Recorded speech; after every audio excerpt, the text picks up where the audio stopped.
never know where life will lead us or what may hinder us along the way. But while every day can feel like one big question mark, it doesn't have to. With the right insights, strategies, and solutions from Western and Southern Financial Group, together we can look ahead to leave the unknown behind. I mean, what's pro football focus doing? Last week they had Brady. This week they got Brady. We're literally doing it differently from everybody else. As a matter of fact, moving forward from this point on, I will not make reference to PFF. Ready to get into it? Yeah. All right. We're going team by team. I would be very careful about slinging stone. Am I going to get sued? We got legal on this? I like football season, all the things that go with it.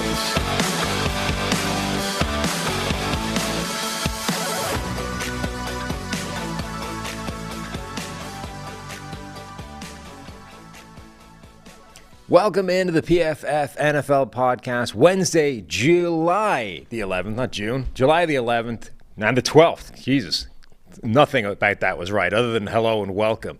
Welcome into the podcast. If you're looking for Steve, he's not here again. He'll be back next week. So I'm here bumbling through the intro, and Trevor Sikkema is going to join me to talk some NFL. What's up, Trev?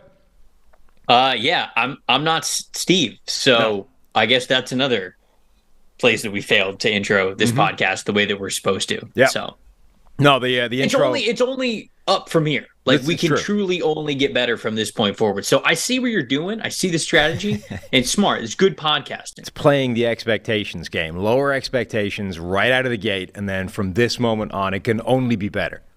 Yeah, the comments are going to be, man, these guys sucked at the intro, but like, actually, it was a pretty good pod. You know, you guys should actually listen to the whole thing. So yeah. I agree. It's a good strat. Now, the risk in that strategy is that people listen to that train wreck of an intro and just switch off, and you just lost 80% of your audience. That would be the downside.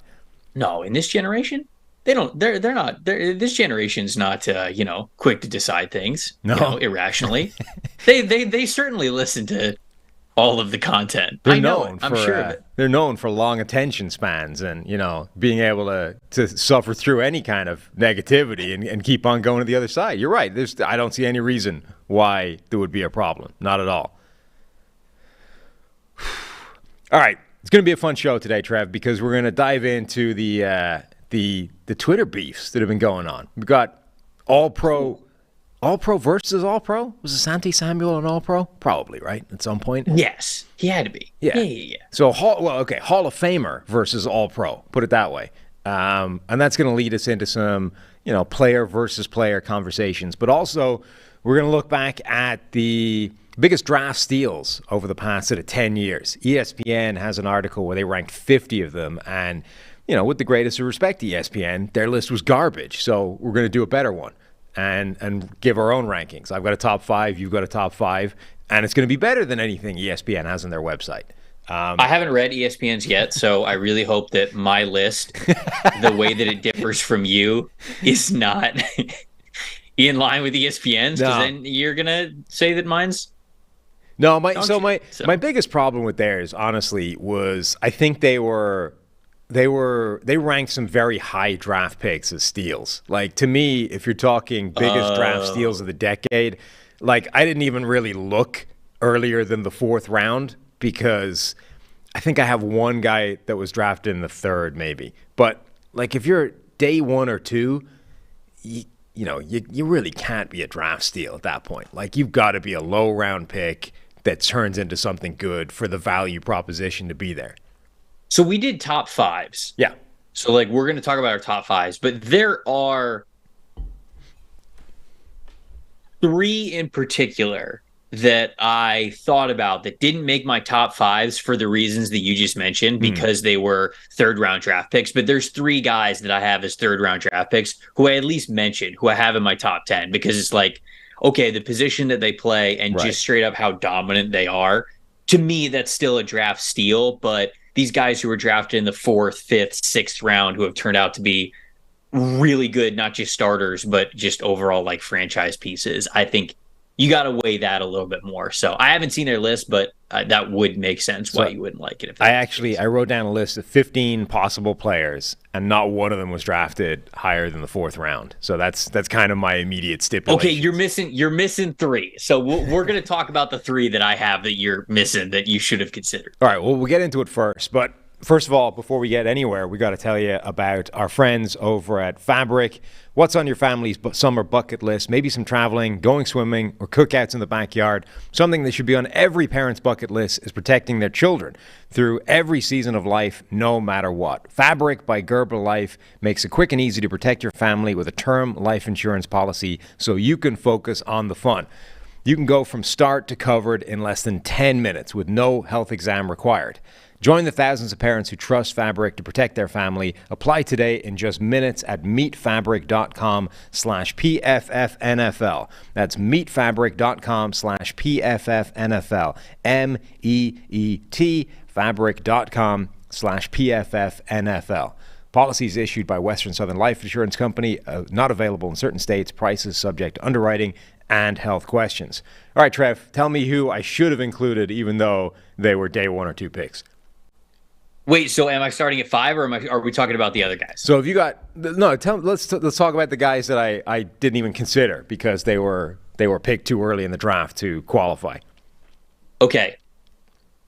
Cooper Kupp Okay. was picked in the 3rd round in 2017.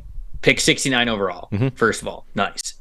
But like you could 2 years ago you would have made a debate for Cooper Kupp to be the best receiver in the game, right? So I think that when you are even a day 2 pick, when you're like a 3rd, 4th round pick and you make a case to be one of the best in the game, I think you kind of got to consider that a draft steal at that point. The same can be said for Fred Warner, who was also a 3rd round pick. Now, I understand linebacker is closer to how you would treat running back than you would quarterback on the scale of like where the positional value comes into play. So linebackers have a lot of turnover anyway. You kind of want to be cautious for 1st round linebacker picks. So normally you do get a lot of linebackers in the 2nd and 3rd round, those highly talented ones.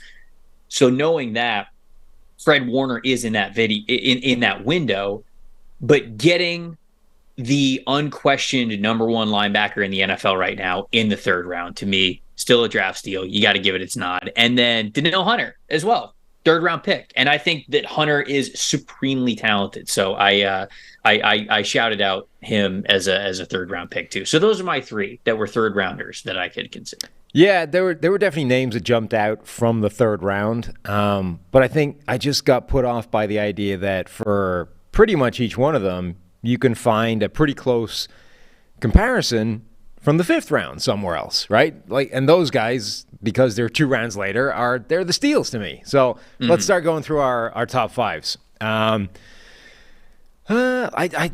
guess I did it in order. I don't really mind. Which order do you want to do it in? Reverse or?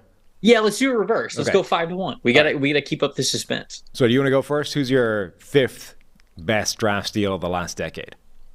So my number 5 guy on my list is Grady Jarrett. Jarrett, the interior defensive lineman from the Atlanta Falcons, picked in the 5th round of 2015, the 137th overall selection. I think Jarrett is super talented. He's been really productive. And to be honest, I feel like the Falcons just have not put a consistently good defense in general, but also just straight up defensive line around Jarrett the way that I wish that they would have. So I looked this up, and since 2015, of interior defensive linemen who have played at least 4,000 snaps since then. So we're talking 8 years. So there are a decent amount of guys who have played that many snaps.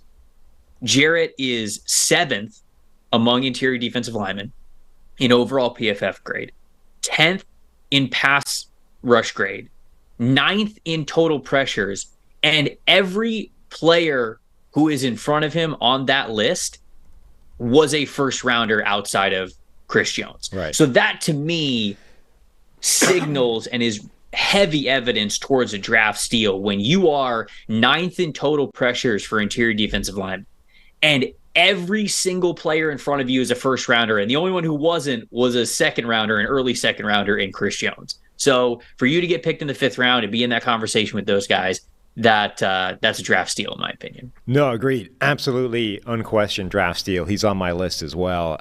He's one of those guys that I think we always have this little sort of PFF connection to, because that was the first year of draft coverage where we had all this PFF grading. The first year we'd done PFF college grading and didn't really know what any of it meant, right? I had the grading, didn't know how much to lean on that, how much the grading was going to project to the next level, how much of it was just noise outside of, the athletic measurements and all those kinds of things. But Grady Jarrett was a guy that we really liked coming out and were sort of pushing for, along with a few other guys. Trey Flowers was another hit from that first year. We had a bunch of misses as well, but the hits are sort of feel good, moments. Like guys like Grady Jarrett, who this guy was good all the way along. He was drafted low. We were pushing for him, and then just became a really good player in spite of whatever concerns people had of him coming out. So love Grady Jarrett. We'll get to him on my list as well. Number 5 on my list is a 7th round draft pick, and it's one that a lot of people are not going to love.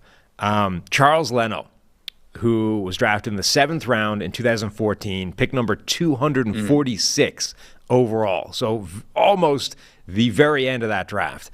And look, unlike a lot of these other guys, Charles Leno has not and will never become, one of the best tackles in the NFL. But he's become a good quality starting tackle from almost the very bottom of the draft, from the 7th round. And that's a steal. Fans a lot of people don't like Charles Leno because average starting caliber tackles lose. And sometimes they lose ugly. And when you're a fan in particular watching that, you remember all the losses from your offensive lineman. You don't remember the 55 plays before that where he did his job to a solid degree. You remember the time where he ends up face first in the turf because a really good player made him look like an idiot. But Charles Leno becoming a good NFL starter, earning whatever he's earned in terms of career earnings from that position in the draft, I think that's absolutely a steal. Yeah. No, I thought about Charles Leno. He wasn't super close to making my top 5, but I get it, because when you find a starting caliber, not just player, offensive tackle, and I took positional importance into this because for you to have made your mark and be one of the best in the league at a position that really matters, like those positions where if you're good, you're getting picked in the first round. Right. Then the further back you go in the draft, when you're able to stand out and stand within that same group of those tier of guys, that matters a lot to me. And so for offensive tackle specifically, we know it. Quarterbacks, pass rushers, pass protectors. Those are the guys who are the meat and cheese of the first round. I would say even the top 50 picks, you go to the beginning part of the second round. So for you to get a starting caliber player who Leno's been around for a long time, for him to continue to be a starting caliber player now for 2 teams with Chicago and Washington, that is noteworthy as a 7th round pick. That just does not happen very often. So even though he wasn't in my top 5, I understand him being in yours. He's now earned upwards of $50 million for his career with some not more bad. with some more on the books for the next couple of years, for a guy who at his draft position was way more likely to not even make the roster coming out of training camp than he was become anything at the NFL level. That's an absolute steal for them. I did want to say before we moved on, I didn't have any undrafted free agents. Same. I only went So drafted I didn't. guys. Yeah, I didn't. That was 2 more stipulations. Didn't have any undrafted free agents. Agreed. And then the other thing that I did was, to me, it's not a draft steal if the team that drafted them didn't capitalize on it. So there's a player on my expanded list of 15 who's become a really good player, but not for the team that drafted him. That, therefore, is not a draft steal to me because you didn't get anything out of it. Okay, who was it? Jordan Poyer. So Jordan Poyer was drafted in the 7th round. I looked at Poyer. Poyer is on my list of guys that I consider. Right. Yeah. So he's drafted in the 7th round by the Eagles, who got basically nothing out of him. So he can't be a draft steal for the Eagles. Okay, I consider Jordan Poyer. I didn't think about that stipulation. So I considered him, and he was in the conversation because he's turned into one of the best safeties in the league.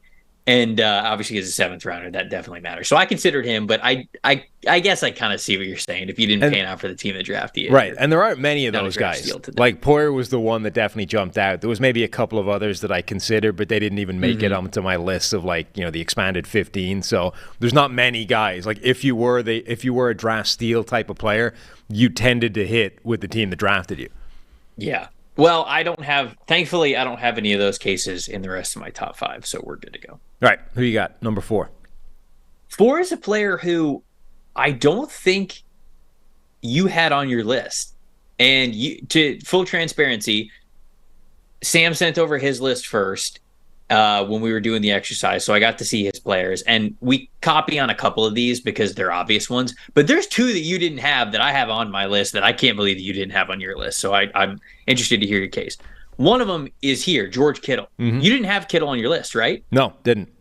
So, I mean, Kittle's just one of my favorite football players that's in the league. I mean, what he has become, there are certain stretches of play where Kittle is the most dominant all-around tight end in the game. Now, of course, like Travis Kelce, he's been living in the same era as Kelce, and as a receiver, Kelsey's been the best. He's been the best for a long time. I mean, you can go back a little bit further when Gronkowski was still playing. But what George Kittle does in the pass game, in the pass protection game, in the run blocking game, like all that, he is just straight up one of the best football players in the world. And to get that guy in the 5th round, to me, is just an incredible draft steal. So that's why I had to have Kittle on this list. I was very surprised that he didn't make yours, and he's my number 4 guy. Definitely a draft steal. I mean, he's on that expanded list that I talked about, and really was another guy that the data pointed to. And a lot of people liked Kittle at draft time, and it was kind of like the data loved him as well. He didn't have a huge role at Iowa, and so everyone kind of overlooked that. But actually, every time he was on the field there, he was doing something good. The grading was excellent, and he's a guy that I kind of regret not having pushed harder at draft time. Like, the information was sort of there to say that guy was good. If you had the confidence to project that forward and to give him a bigger role, and we never quite sort of leaned into that as much as we should. But everything you said is correct. Like, he's a phenomenal football player. He's a fun personality as well, which makes it easier to root for the guy. He's maybe the rare situation where a player is not necessarily being made to look his best by the Shanahan offense, just because the attention's going everywhere else. Like, the Shanahan offense is making Debo look great, and it's making Christian McCaffrey look great, and it's making Juszczyk, and it's making Brandon Ayuk look great. And then, because there's all those other guys, Kittle seems to miss out. And then it's only when one of those guys gets hurt that you're sort of reminded, oh yeah, Kittle can like pop off for 200 yards in a game if you just give him 15 targets, in addition to the run blocking and all that kind of stuff. So 100% would not fight the idea of George Kittle being on the list. I just think there's enough of these guys that he didn't make mine. All right, so who'd you get it for? So number 4, I had David Bakhtiari, who, to give me an indication of like the strength of the people we're talking about. Once Joe Thomas retired, David Bakhtiari became the gold standard of pass blocking in the NFL. Like, he has been the best pass blocking left tackle in the league right up until the point he injured his knee. And even when he came back, he still looked pretty damn good. So, you're talking about one of the very best offensive linemen in the game being selected in the 4th round, pick number 109 back in 2013. Absolute steal. I mean, if you drafted him number 1 overall, you would be happy with the outcome, let alone in the 4th round. Yeah, I should have had him somewhere in my top 5, honestly. Like, now that I'm thinking about it, now that you had him at 4, like, I say to you, like, oh, how could you leave George Kittle out? But now that we're having this conversation, you probably left Kittle out for Bakhtiari, and Bakhtiari I left out he was basically 6. But like, it's he would have been 6 like, for me. This is a tough list. Like, the couple of guys you have that I didn't have on my list, there's a couple of guys that neither of us had that, Corey Linsley has been one of the best centers in the NFL, arguably the best for a period of time, was drafted in the 5th round. He didn't make either of our lists. So, this is some tough competition. There have been a lot of draft steals in the last 10 years. Yeah, and I'm glad that you said that. By the way, this is the last 10 years. So anybody who's like maybe waiting for Tom Brady to be both of our number ones, it's only in the last 10 years. That was the exercise. So just wanted to reiterate that. 3 for me is Stephon Diggs. So Diggs got picked 5th round, selection number 146, back in 2015. He is, like I talked about with Cooper Kupp, one of the best receivers in the game. When you and I went through the wide receiver ranking list ahead of this upcoming season, we both had Stephon Diggs in this tier, this same tier 2 with Cooper Kupp. And Cooper Kupp got drafted in the 3rd round. Stephon Diggs got drafted all the way in the 5th round. And I think that matters. When you get picked 2 rounds lower and you're in that same tier of top 10 wide receivers in the NFL, that absolutely solidifies you as a draft steal. So 5 straight 1,000-yard seasons. He's got back-to-back double-digit touchdown seasons. 2 out of his 3 years recently, he's had an elite receiving grade in our system. He's one of the best route runners in the NFL and has been for a really long time. He was still good with Minnesota before he moved on to the Buffalo Bills, so he can count for your stipulation of still being a draft steal. So Stephon Diggs is 3 for me. No, there's a few guys there who got enough out of their stint with their first team that they definitely qualify. Diggs is on my list as well, 100%. And he's another guy who, the first few years again of the PFF college grading, and when a guy like Diggs pans out and was not sort of one of our PFF darlings that we were pushing and guys that were immediate hits like, Trey Flowers, Grady Jarrett, these were guys we were pushing all the way along and they became good. Then there were guys like Stephon Diggs who sort of showed up out of nowhere and we hadn't really been pushing. So obviously you go back and you look at that PFF grading from the first year and you're like, should we have seen that coming? Should we have been pushing this guy? And I don't know if he's quite in that category, but the grading was good. And we know he had a bad quarterback, So that last year at Maryland, he had a PFF grade of 75.4, which is a good mark, not like an amazing mark, but in a limited number of games, held back by a bad quarterback. I don't know if you can necessarily say we should have seen that coming, but definitely if you were a guy that liked Stephon Diggs at draft time, there was data to back it up. There was data and grading to say, he is a good player. And then obviously once he got in a better situation in the NFL, just went from strength to strength. Yeah, he absolutely exploded when he got to the NFL level. So it's been fun to watch, though. Yeah. So number 3 for me was Grady Jarrett. We've already covered him in your section. I'll echo everything you said. Just one of those amazing, like just a classic draft steal, a guy that was completely overlooked because of being undersized and not having necessarily the first round athleticism and prototypical tools, etc.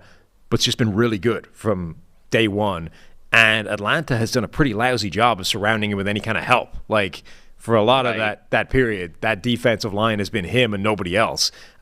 Just incredible player, incredible steal. Who's your next guy? So my number 2 is Dak Prescott.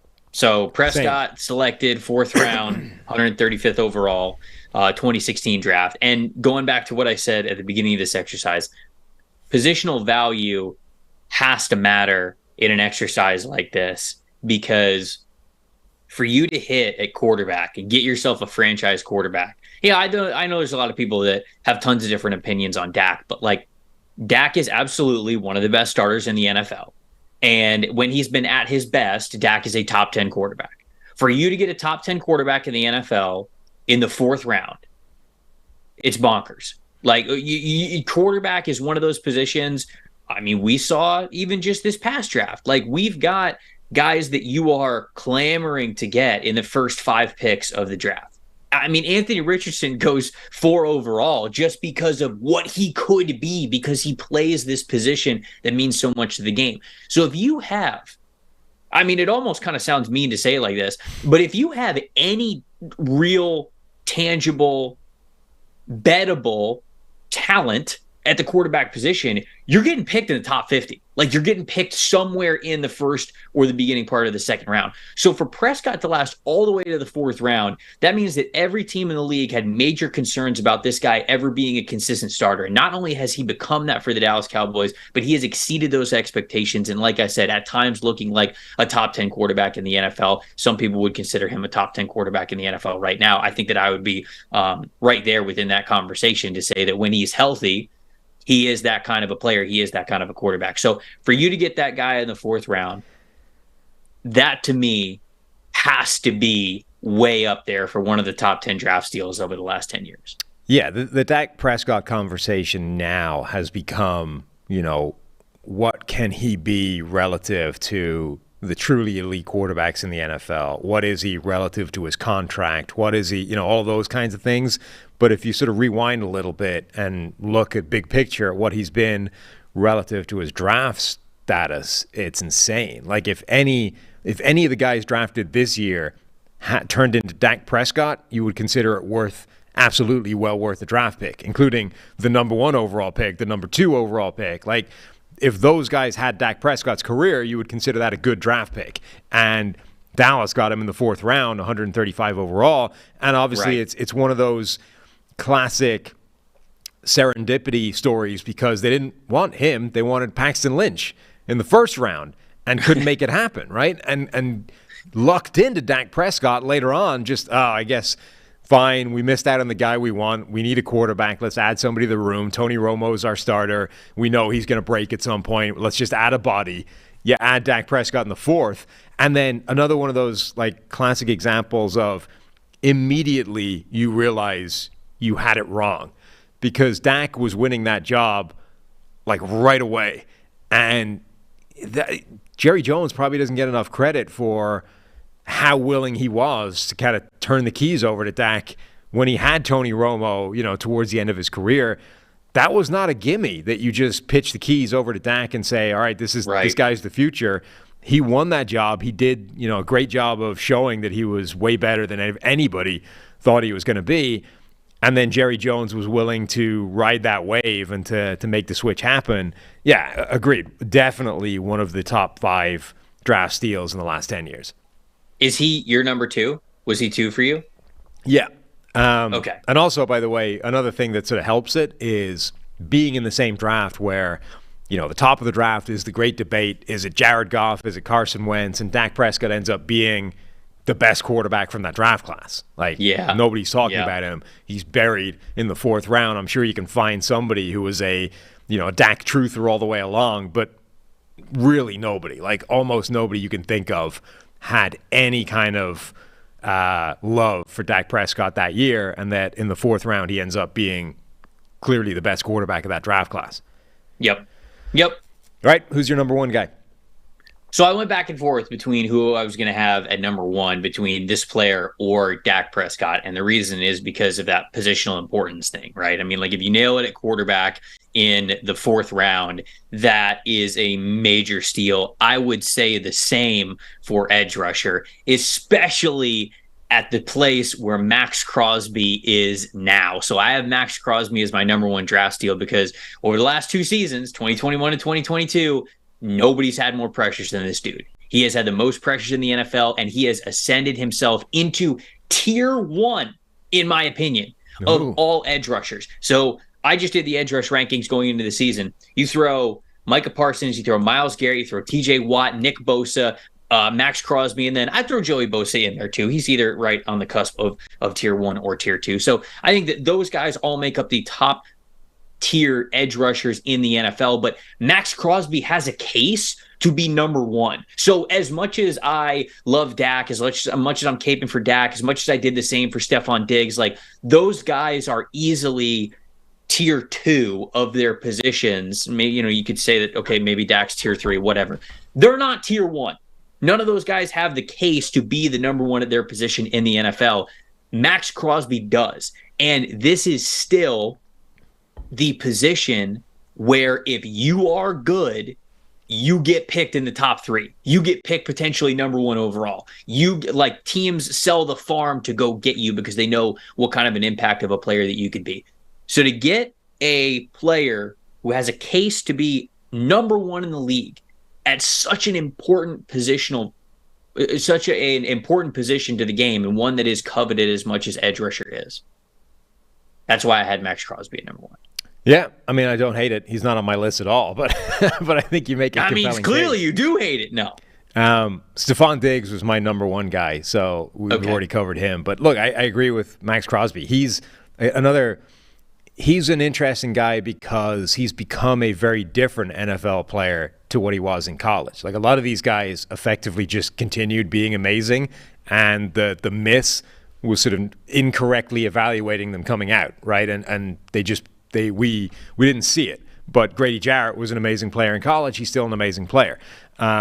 Whereas you look at Max Crosby, and there's all these before and after photos of him where he's a stick insect coming out. Like, the dude weighed nothing. He was one of these wildly undersized, underweight edge rushers, and has just spent time in the weight room, put on a ton of size and mass, and now is a physical specimen at that position and is manhandling, massive elite offensive tackles, and just is a real dominant force at that spot. So a really interesting case where a guy came out of not like a powerhouse program and spent a ton of time obviously changing his body and becoming a different, physical specimen. So definitely absolutely deserves to be on a top 5, but so does, 10 guys. That's our problem. Sure. Right. All right. You want to recap your list? This exercise was tougher than I thought it was going to be. Yeah.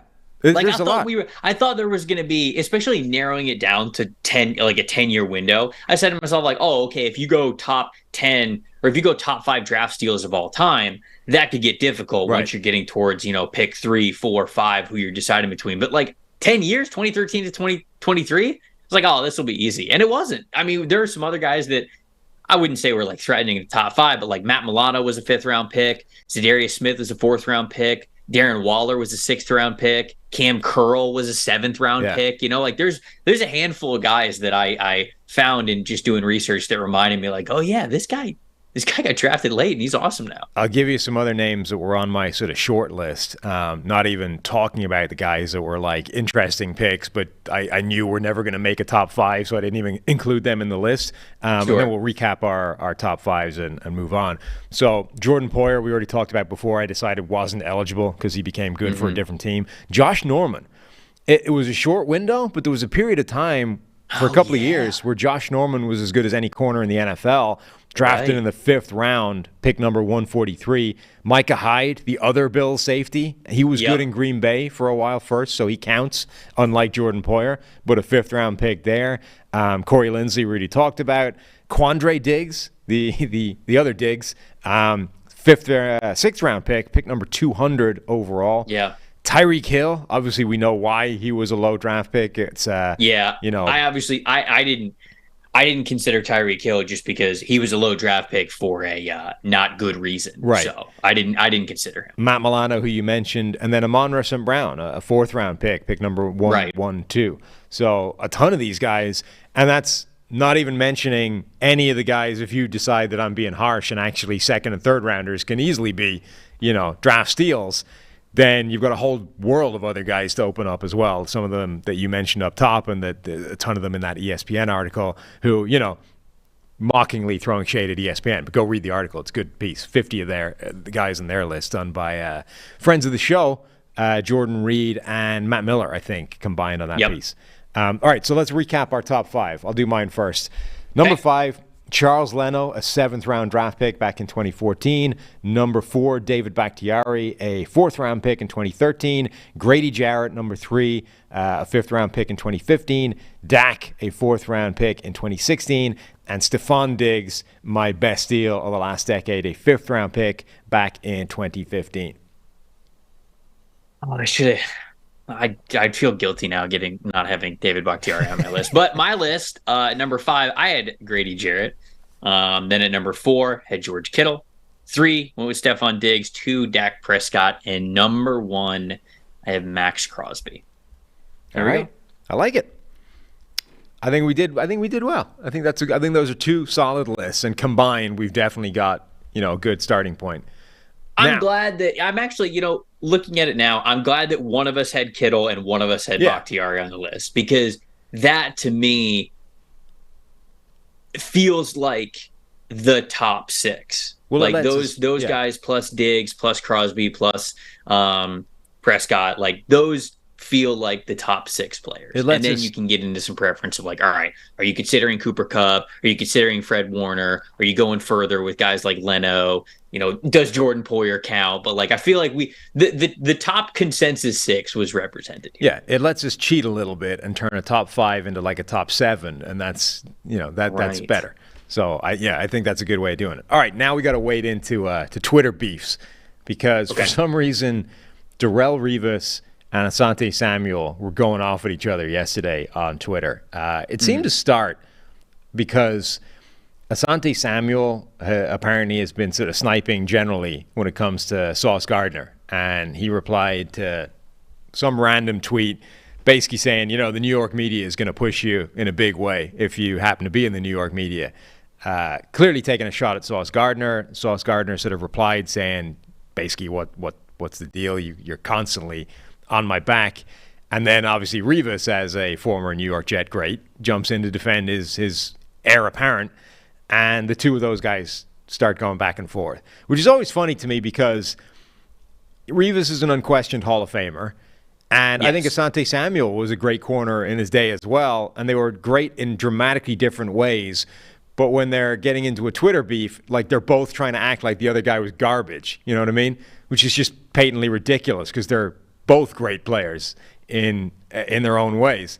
But it kind of leads on to this discussion of individual players, and Jeremy Fowler from ESPN has been running this series, basically polling these NFL executives, asking them to rank their players.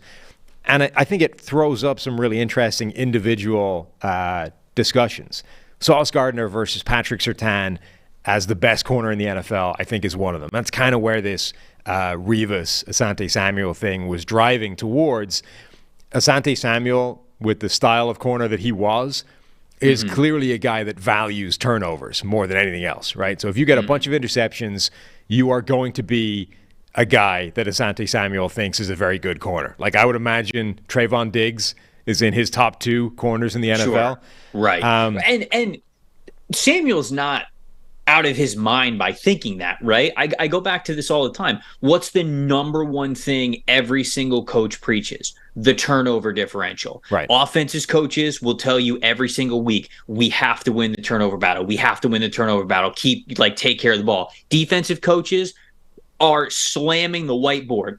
Go get the football. Go get us turnovers. And so when every coach you've ever played for tells you that the most important part of what you do on defense is basically going to get turnovers because those are the jackpot plays, and Asante Samuel Sr. got a crap ton of interceptions, of course he's going to stand on that. Like, of course. But, okay, hold on. Can I read this real quick from Revis? Yeah. Because I just saw this. He tweeted this 51 minutes ago, so I don't know if you saw this. Dov Kleiman was tweeting out a bunch of screenshots of the Asante Samuel, Darrelle Revis beef, and he called it beef. Yeah. And Darrelle Revis said, stop saying there is beef. There's no beef. One player's a Hall of Famer, and the other is not and wants to be considered one. I mean, he's probably right. The thing is that he's not wrong. Yeah. And, you can make a case that Asante Samuel has a Hall of Fame career, but let's not get into that too much. I think you're right. It's an interesting point, right, that how you value turnovers, because you're right. It is a really important thing. The turnover differential is huge when you look at, the fancy nerd stats that everyone's pushing now, EPA, that's the big thing, right? Nothing's going to move EPA more than turnovers. So if you're capable of getting those, right, it's massive. And that's why, but what I think is difficult is you can't just look at interceptions and say, well, this guy had a bunch of those, therefore he was moving the needle the most towards winning, therefore he's the best corner in the NFL. What you really need is a combination of, well, okay, you had a bunch of interceptions, but what is that relative to like opportunity and ease, right? Like how many of those were bad decisions by the quarterback that effectively just threw the ball in your general direction and all you had to do was catch it? You want some kind of like interception over expectation metric, which I don't know currently exists. And then the other question is, well, okay, you generated all these turnovers, but what did you give up in order to make that happen? So one of the things Rivas was harping on about yesterday was in a meeting one time with Rex Ryan, he did up like a highlight reel of Asante Samuel getting torched on double moves, which makes a lot of sense when you think about how Asante Samuel played the game. The guy was aggressive. Right. He went after the first thing. He was trying to intercept the ball. So naturally, he's going to be susceptible to a double move where you're faking that, making him jump on the first thing, and then, going somewhere else. So for every one of those interceptions you had, how much did you give up in order to make that happen? And where is the tipping point between that and a guy like Sauce Gardner or Rivas, who doesn't get as many interceptions but doesn't allow as much either? That's why, like, cornerback debate. Obviously, like we're about to do this. Like we're about to like pick a guy and rank a guy. But there's so many different cases because there's so many different ways to play the position. You mentioned, would you rather be a lockdown guy who's not giving up a lot of yards, or would you rather be somebody who gets a lot of interceptions? And the reason why that debate is so fiery is because it is so rare that you will ever have a player that checks both of those boxes. Normally, you are committing what you are doing as a corner to locking down a player, batting balls away, making sure the number one thing is you don't give them space and you just don't want the ball to hit their hands, or your number one thing is I've got to turn my head a little bit more quickly, I've got to anticipate a little bit more, I've got to sell out to go get the ball when it leaves the quarterback's hands, and I got to make sure that I'm good enough at catching to grab interceptions. There are so few players that have ever played the game that truly check both of those boxes with enough confidence for you to say, like, yeah, there's no debate. Like, there's no debate about who we're talking about here. So that's why, situations like this, obviously there's people who are on both Rivas' side or Asante Samuel Sr.'s side. The reason why is because you can hang your hat on both of these. And it's kind of beauty is in the eye of the beholder, which one that you would rather have. Yeah, and interestingly, the debate in the executives' rankings was between Sauce Gardner and Patrick Surtain as the number one corner in the NFL. Asante Samuel started this by saying Tariq Woolen was better than Sauce Gardner, right? And that's a very clear example of like interceptions over the rest of it, right? Like Tariq Woolen had 6 interceptions last year. Sauce had 2? Yeah, so he had 1, right? No, 2 I'm seeing, right? Did he have 2? I believe so. Yep, I'm seeing 2. So that's a very clear example. And, Seahawks fans made this case when we were talking rookie of the year and that kind of thing. Like, he had more interceptions, more those kind of big splashy plays, therefore he was better. But a classic example of a guy that gave up a lot more in order to make those happen. But when you look at Sauce versus Surtain, both guys only had 2 interceptions. So it's actually a much more, like, they're 2 similar players when in this kind of discussion. It's not like the splashy interception turnover plays versus the guy that was just locked down. It's 2 guys that are stylistically more locked down and more conservative and more like we're not going to get beat for the big play, neither of whom yet has had a ton of turnovers.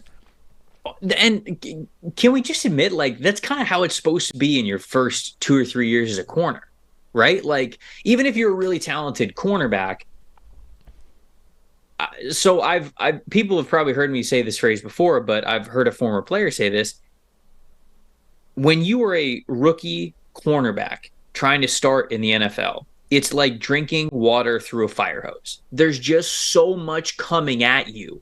You cannot handle it. You cannot drink it all in. It is overwhelming. There's so many parts about your own game that you have to get better at from the college level. Receivers are so much better at the NFL level. Offensive play designs, defensive schemes overall, what you are asked to do in relation to the rest of your teammates. Like, there's just so many parts of playing corner that are much more complex when you jump from college to the NFL. So when you are younger, when you are in your first or second year, even if you are extremely talented, I don't have an expectation that you get a lot of interceptions. Like, I want to see those interceptions, okay, maybe year 2, but year 3, year 4, when you said, okay, let me get my coverage assignments down. Let me not give up big plays. Let me not give up catches. Let me be a clamp down type of defender.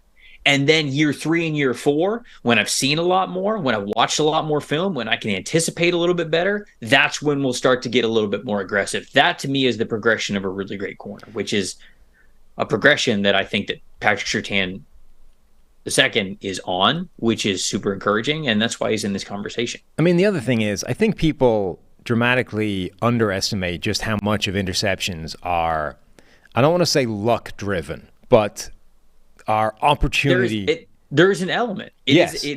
People get really mad when you say the word luck, right, in like anything in life.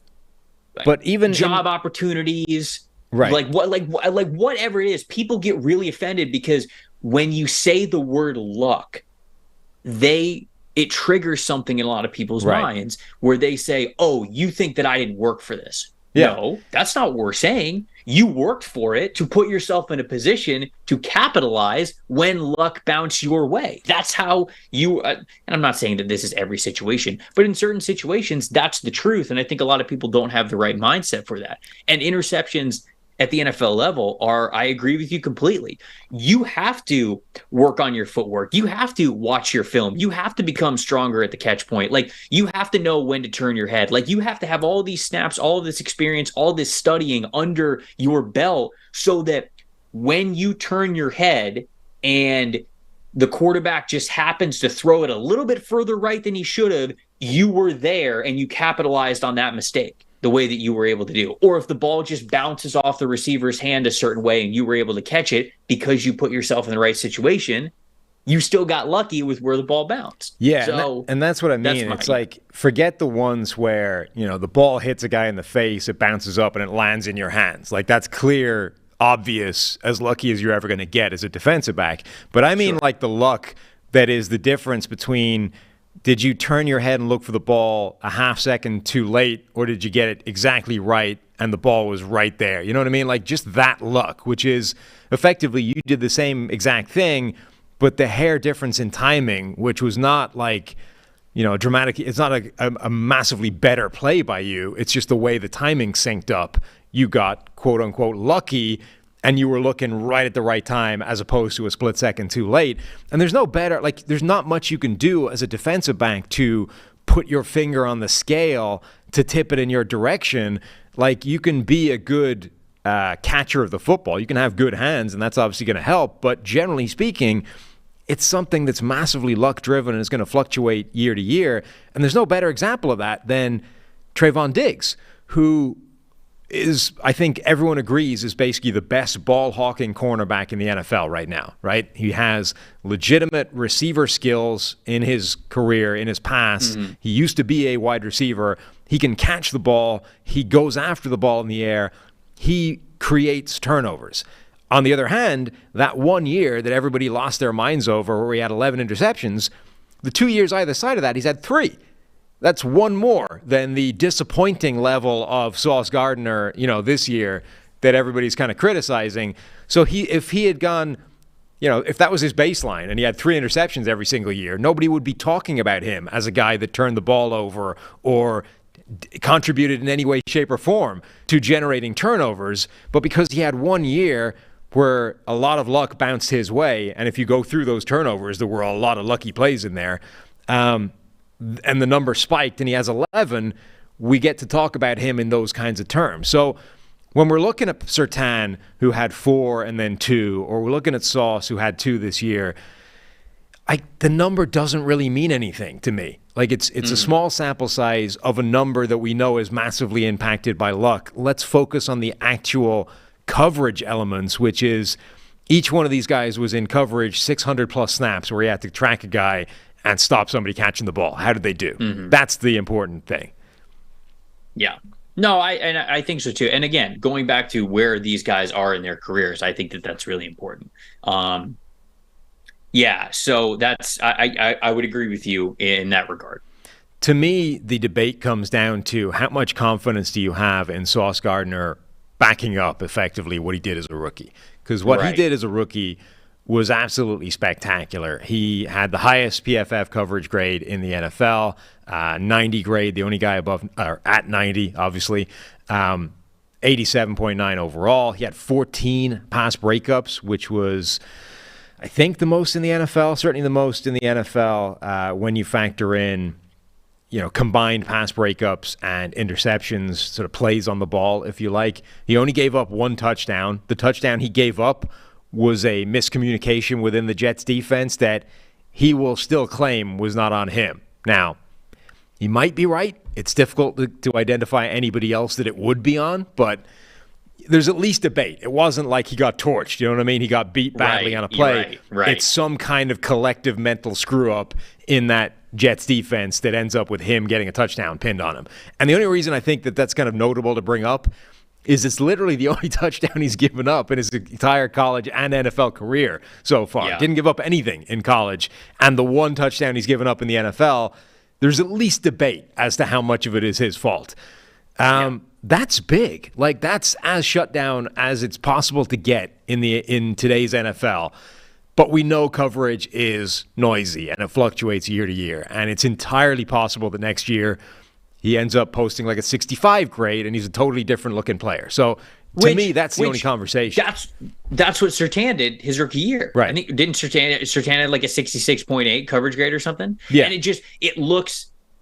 I was having this conversation with somebody the other day because we were talking about Sauce Gardner, and it was like, okay, well, if let's say he gets like a similar 66.8 coverage grade this season, I think a lot of people would freak out and go, "Oh, see, told you, Patrick Surtain's way better than he is." Right. Just because for Surtain, the progression was a lot more what we're used to, when in reality, the first 2 years of both of those players are, again, very similar. Yeah. One downgrade, one extremely high grade. And, I think Patrick Surtain's going to have a great year this upcoming year as well. But to this debate of kind of like who you would have, Sauce Gardner or Patrick Surtain,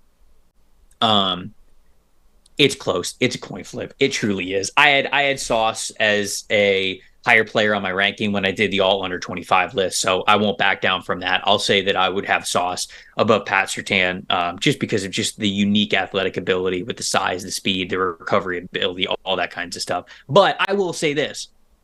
There's a debate going around on Twitter of who you'd rather have between Sauce Gardner and Patrick Surtain, or maybe it was just who is CB1 in the NFL, and it was Sauce, Surtain, and Jalen Ramsey. I'd have Ramsey above both of them. Like, I'd still have Ramsey at 1. Ramsey has just done this for longer. Like, Ramsey is not only elite in coverage, not only has a long history of being somebody who can create takeaways, interceptions, and force fumbles, but he has also become a really great pass rusher when they send him on the blitz, whether it's as an outside corner or as a roam around apex defender, like we've seen him play in the slot. He has also been a great run defender, especially as of late. So the totality of the position and the experience of the position, I would give Jalen Ramsey that nod. So if you're telling me like who's CB1 in the league, I would still have Ramsey. Now this is a different question than if you're building a franchise right now, who would you pick? Because Ramsey is right. How old is Jalen? Jalen is 28 right now. I think that he's about to have a really good year coming up. And I think that he's got a couple more great years in the tank. But the fall off for corners is hard. Like, when you start to go down, when you start to lose your athleticism, you start to fall off really, really hard. And so if I'm starting a franchise, I'm picking one of these two younger guys. But for who is CB1 in the NFL right now, I'm taking Jalen Ramsey. I think that Sauce Gardner, so I would have him over Surtain. I think he's a little bit more well-rounded. Surtain is interesting because he's the best corner I've ever seen come out in terms of not biting on those double moves, like the exact opposite of Asante Samuel. And I think he's still that guy, but I think he gives up a little bit too much underneath to make that happen. Like, it's a little bit of a trade-off, whereas Sauce's overall aggressiveness and physicality, he's just always in your face. And it results in him not giving up those big plays either. So I would lean him in what I agree is a very close coin flip. I think I would have both of them over Ramsey at this point because I think Ramsey, you're right, has a bigger body of work, and I also agree that he might be the best. He might have the best season of the three coming up because I think Ramsey in that Vic Fangio defense is the perfect pairing. Like, that's the scheme that he should be in. But as a pure man-to-man corner, I think both guys are better than Ramsey is. Like, that's not Jalen Ramsey's strong suit. Now, relative to his zone coverage, which is as good as anybody in the NFL, man-to-man I don't think is where he's as strong, whereas both I think the other guys are better at that. So just from that point of view, I would have him as 3 behind those two guys, but I agree that like this year he might look like the best because he's in a scheme that's going to put him in zone all the time and let him go to work. So we got 2 more of these debates that I want to touch on quickly before we end this podcast. But first, the player that you benched in fantasy football just went off. With Best Ball and DraftKings, you get the best of your team all season long. This year, Best Ball and DraftKings is bigger and better than ever with $10 million in guaranteed cash prizes up for grabs. Join DraftKings' biggest Best Ball contest today and get your first entry back in DraftKings dollars as soon as the draft is finished. Enter DraftKings Best Ball Millionaire Contest and snake draft your team for the season. Each week, you'll automatically rack up points from all your top scorers, no ads, drops, or trades. Teams with the most points by the end of the season will have a shot to take home the $1 million top prize. Head to the DraftKings app and sign up with code PFF.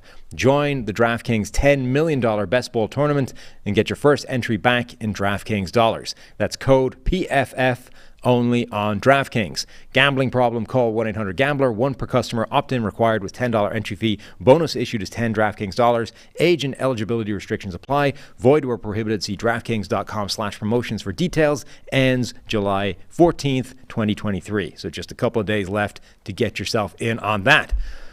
All right.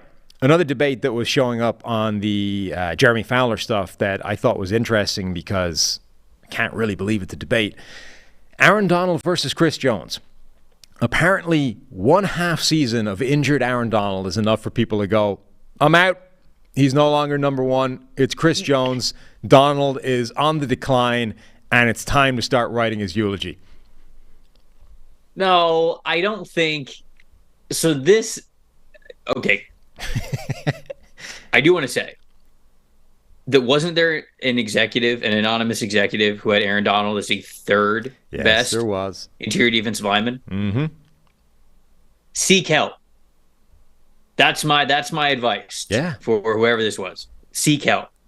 I think that this debate of Donald and Chris Jones is more of, at least I see it this way, a nod towards the player that Chris Jones has been, is becoming, currently is, and that is just a game-changing interior defensive lineman. I'd still take Aaron Donald over any defensive lineman on the planet. I mean, he is. You mentioned it, he's never had a year where he hasn't had an elite PFF grade. Like, it's been absolutely silly what this guy has been able to do. The production is off the charts. He is a first ballot, no question, future Hall of Famer if he would retire today. He has long been the unquestioned guy at number 1, and with good reason, like I just mentioned.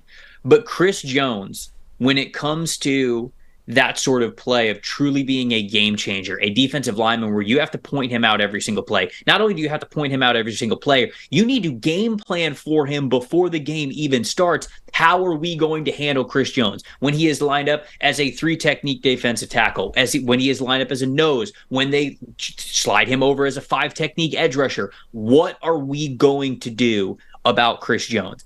That type of player is why he's in this conversation with Aaron Donald. I'm still taking Aaron Donald, but I do recognize and respect, and I am actually all for us talking about Chris Jones as one of these true game-changing players on the interior of a defensive line. So that, to me, is the debate of why we're even having this discussion. Yeah, to me, this is the most recency bias debate I think we've seen in a long time. I'm just dropping a chart in there into the chat to see if we can throw this up anytime soon. But Aaron Donald is, and before Aaron Donald, it was J.J. Watt, but a guy who was so far out on his own that for every chart or graphic you create, Donald exists on his own in a dot that nobody else, way apart from anybody else. Like, there's such a gap, and has been for his entire career, between Aaron Donald and anybody else in the NFL. What we've seen right now, last year, I think you've made a good point that Chris Jones has kind of bridged that gap. Chris Jones has crossed the Rubicon between everybody else and Aaron Donald, and he's just getting into the fringes of Aaron Donald play. Like, he had a grade of, 92 point something last season. Mm-hmm. If you look at Aaron Donald's career, that would be like a pretty bad year for Aaron Donald. That's like a relative down season for Donald, but still in the zone of where Aaron Donald usually exists. So from 2015 to 2021, Donald's grades went from 92.6 to 95.3. So somewhere in that range. So Jones is just getting into that category now, which is insane because it means he's crossed like the entire gap between like humans and Aaron Donald, which nobody else has come close to doing since Donald has been in the NFL. So you're right. It's an amazing achievement for Chris Jones to even be threatening the fringes of Aaron Donald territory. But let's remember that that's like the low end of where Donald has been over the past few years. And last season, which is what we're looking at to basically say it's a debate at all, yes, Donald had arguably the worst season of his entire career, but it was also the first significant injury he's had in the NFL.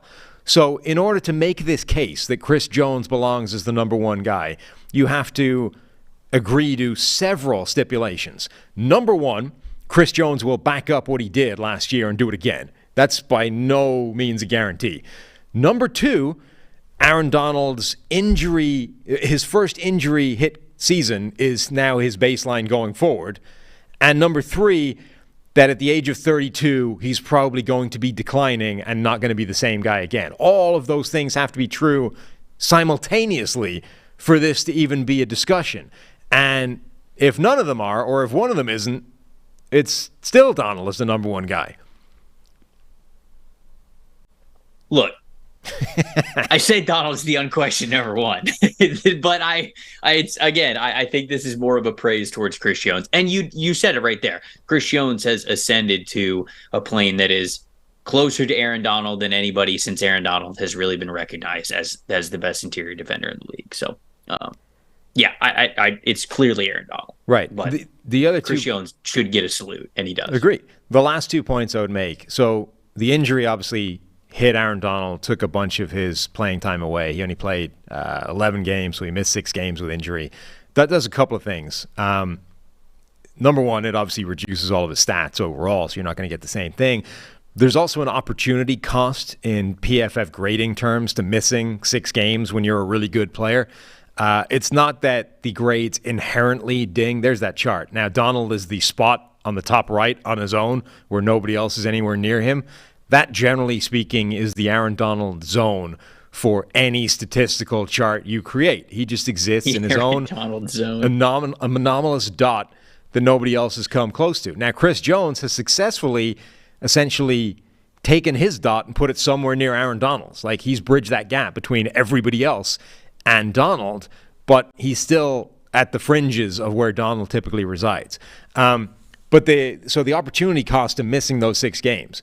Donald had a 90.5 grade last season, which is probably higher than most people thought he would have played at, given he only had 5 sacks and blah, blah, blah.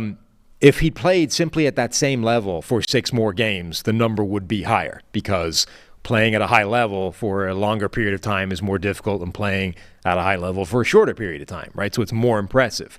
So the grade, you can grade an elite level on a small sample size, but the longer you're able to stretch that period out for, the higher the grade is going to be because that's a more difficult achievement. So whilst this looks like a down year for Donald, I don't actually know how down it would be if you give him 6 more games at the same kind of level. And, when you watch him play, you turn on the tape, like one of his worst games of the season, grade-wise, was the San Francisco game. And I remember going through that game play by play to try and figure out, like, why was Donald bad in that game effectively. And I don't know that I've ever seen a single game where the entire game plan was built around not letting Donald influence the game, right? It was immediate passes. It was rollouts away from him. It was legitimate triple teams. It was like everything you can possibly think of to neutralize one individual player along the defensive line for 47 plays. That's what the 49ers ran on offense. And therefore, Donald did not influence that game, other than the fact that they had to spend the week doing that, like creating that as a game plan.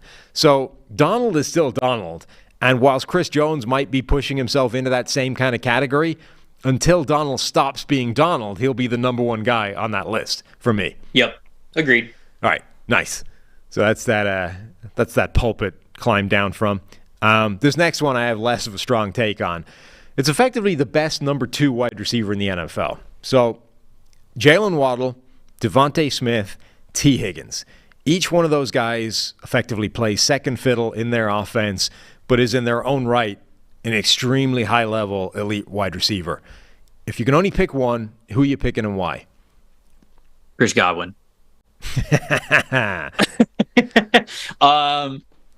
This is extremely difficult between these 3 guys. I'd take Waddle. I would take Jalen Waddle. And the reason why is because it's more of a what Jalen Waddle brings to the table than trying to take away anything from Devontae Smith and T. Higgins, who are 2 phenomenal receivers and could be wide receiver 1s elsewhere in the league if they were on different teams.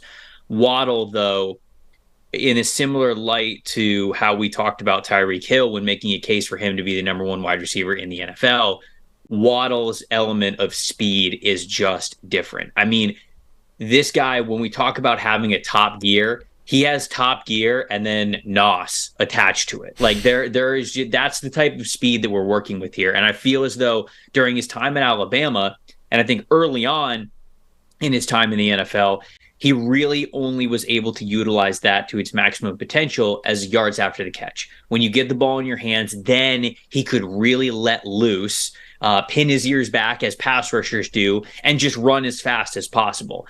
Now I think he's bringing close to that type of speed to his route running. And, you know, you're, of course, like you're probably only using 100% of it when you're getting vertical up the field, whether you're in the outside or in the slot. But like there are times when I feel like his route running is just even more sped up now than it was early on in his career. And that, when you are using Jalen Waddle's speedometer, if you will, that creates so much natural separation. That makes you an extremely difficult player to cover because, one, you are always threatening vertically.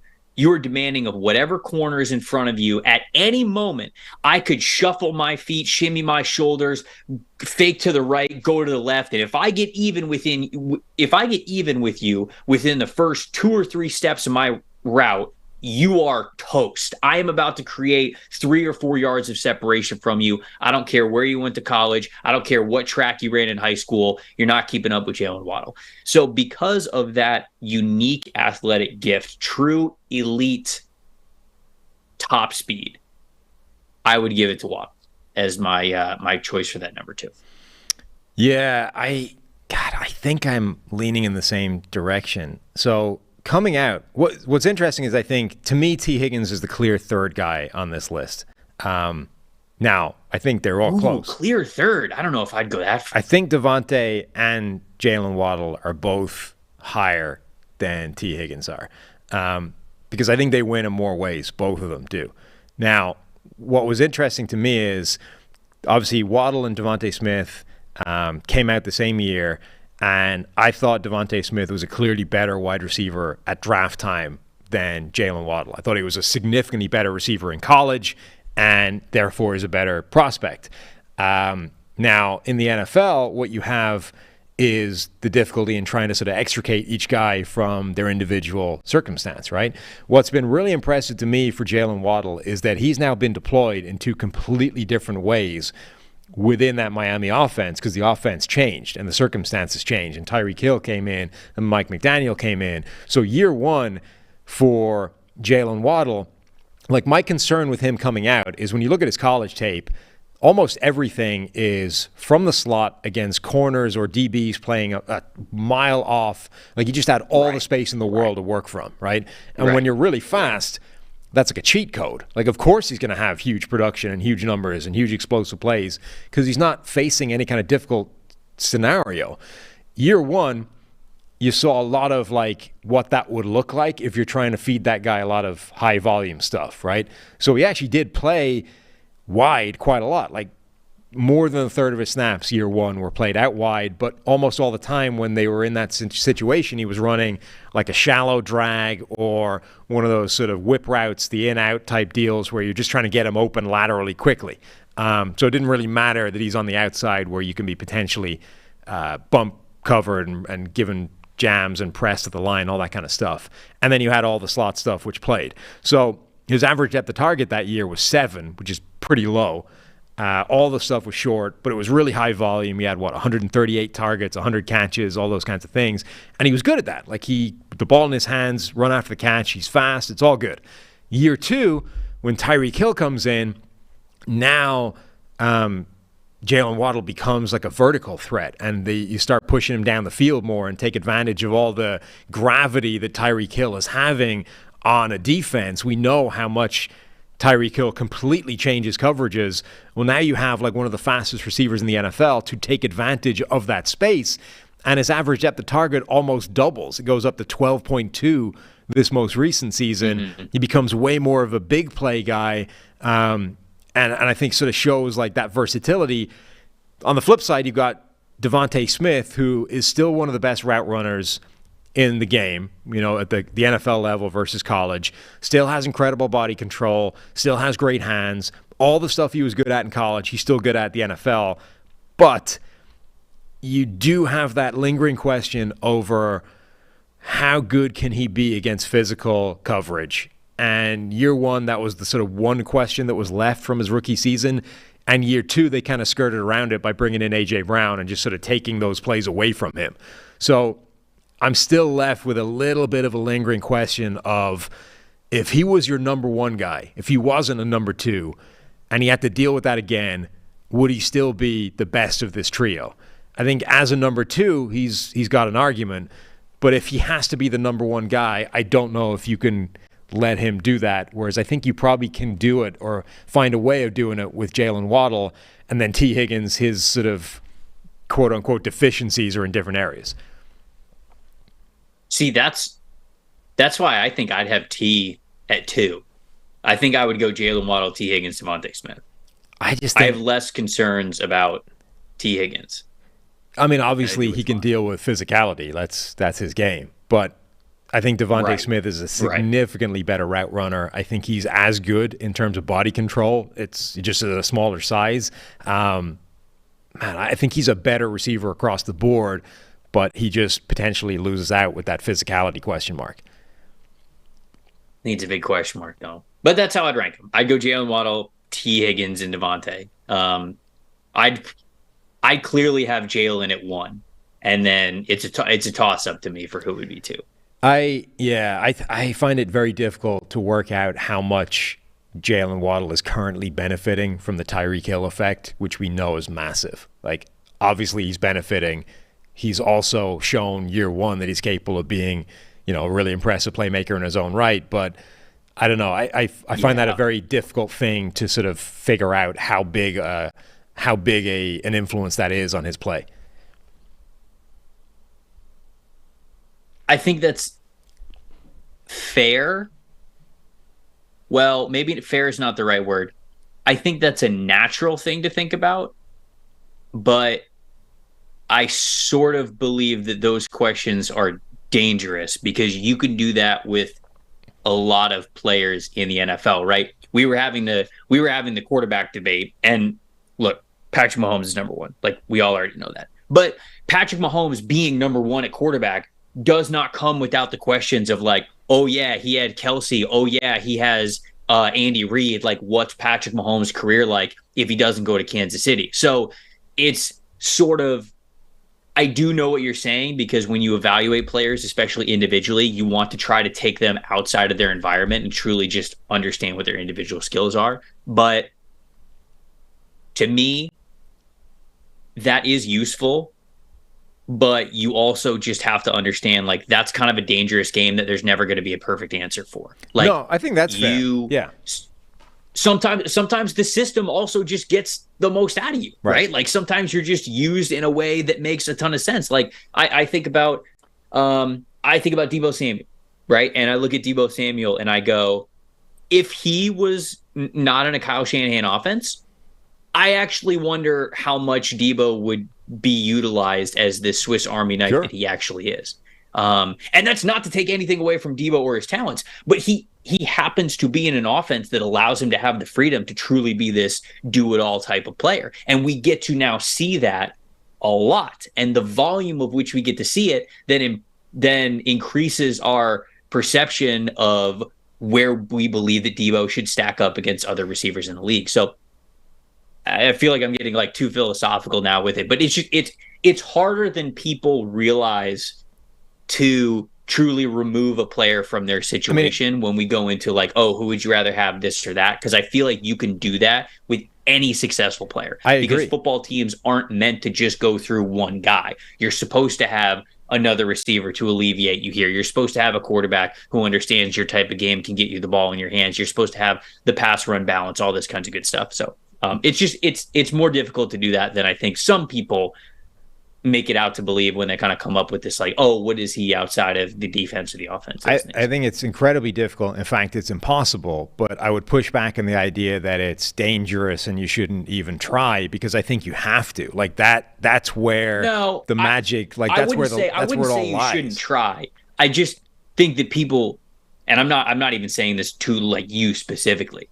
You just got to say, okay, when I remove him from the offense, you also have to remember that like some of that is really difficult to just plain do. No, it's incredibly difficult, but I think that's where the true analysis lies, is trying to articulate and trying to understand and coming up with the best approximation for these intangibles that we really don't have a good handle on, and being able to do it. Like, you can do some of it statistically, and you can compare, before and afters when you have these kind of A/B testing scenarios where, you bring in Tyreek Hill or whatever. Like, you can chip away at it in bits and pieces that way, but there are going to be times where you don't know, and you have to try and figure it out. And you can do it just by intuition. You can do it by, bringing in your sort of previous information or case studies from like Percy Harvin, I think, is a good example, right? Like, very sort of Deebo Samuel type of player in terms of a unique skill set. And I don't think a team in the NFL ever fully tapped into what Percy Harvin was capable of doing. And in fact, shoehorned him into roles that he wasn't particularly great at, certainly early in his career.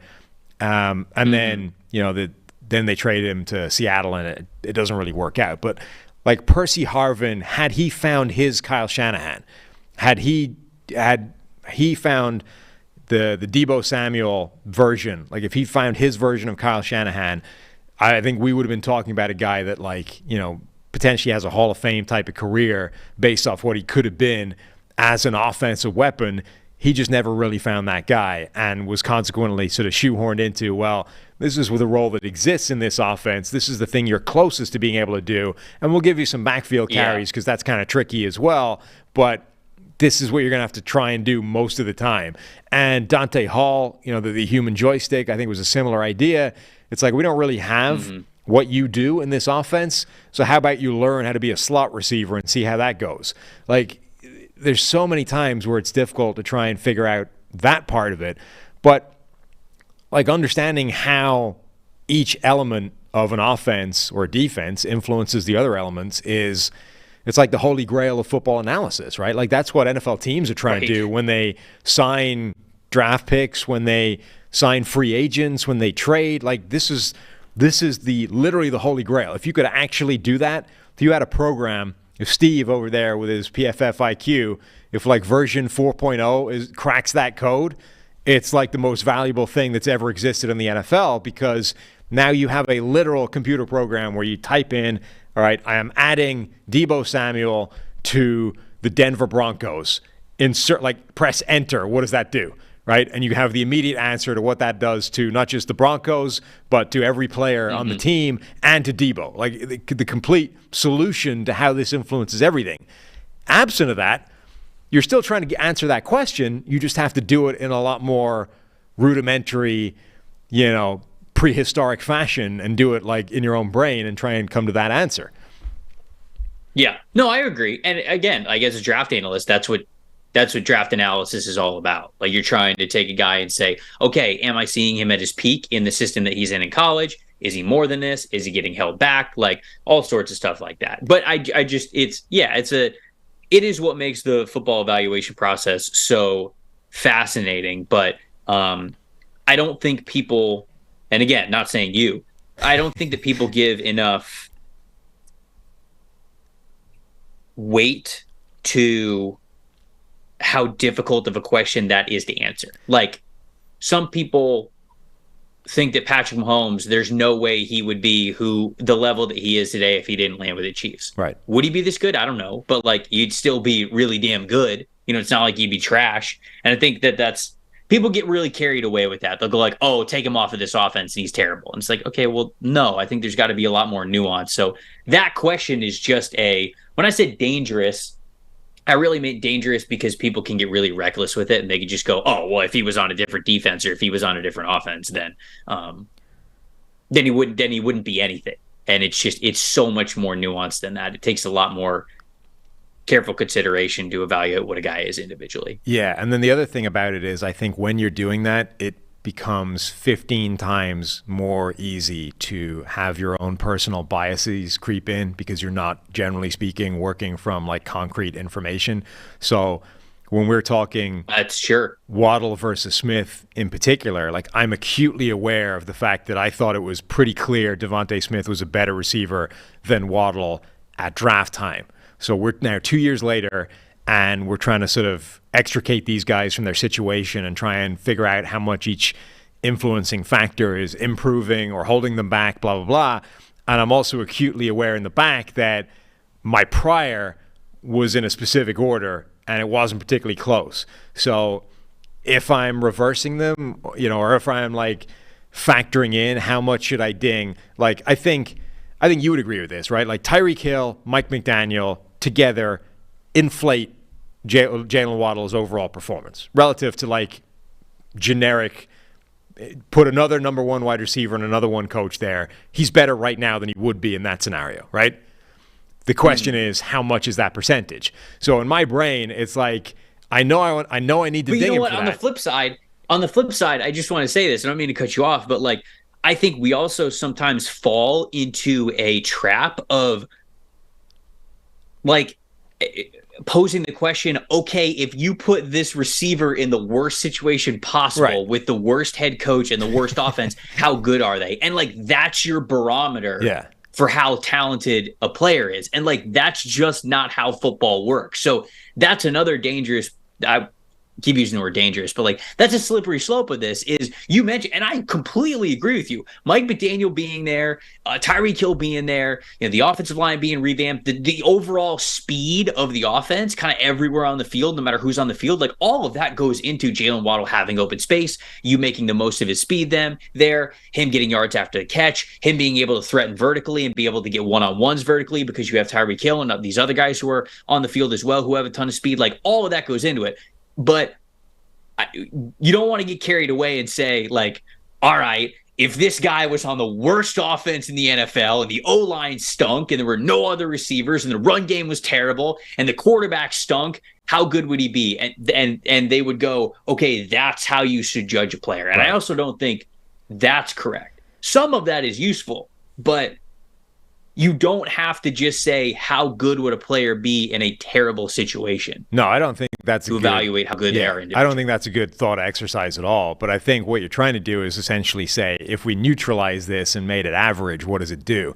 And average. So in my brain, I know I should be dinging Jalen Waddle for his situation, but I don't know how much, and B, I want to make sure I'm not putting too much emphasis on that because I initially thought that he was worse than Devontae Smith. So that, I think, is where it gets really difficult. Number one, you don't know what the answer to that question is. And number two, you need to be like independently aware of what your own biases are that are working to try and pull you in the wrong direction. So long way around to saying it's an insanely hard thing to try and do.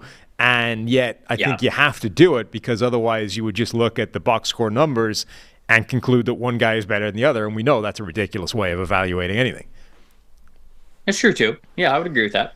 All right. So that's our, what do we end up? We both ended up saying Jalen Waddle. Anyway, that was the upshot of all of that. Jalen Waddle is officially the best number 2 wide receiver in the NFL. We're just both completely unable. I said Chris Godwin. Oh, that's true. You did. Yeah. Okay. So if we are allowed, if we stick. But of the three that were being discussed, you're the guy that crossed out the options on the multiple choice test and wrote in an extra answer at the bottom. All right, so that's. I said to my teacher, "Let me answer your question with another question," and that's how I turned in my test. All right. I didn't do well in school, as you guys could probably tell. Okay, yeah, that explains things.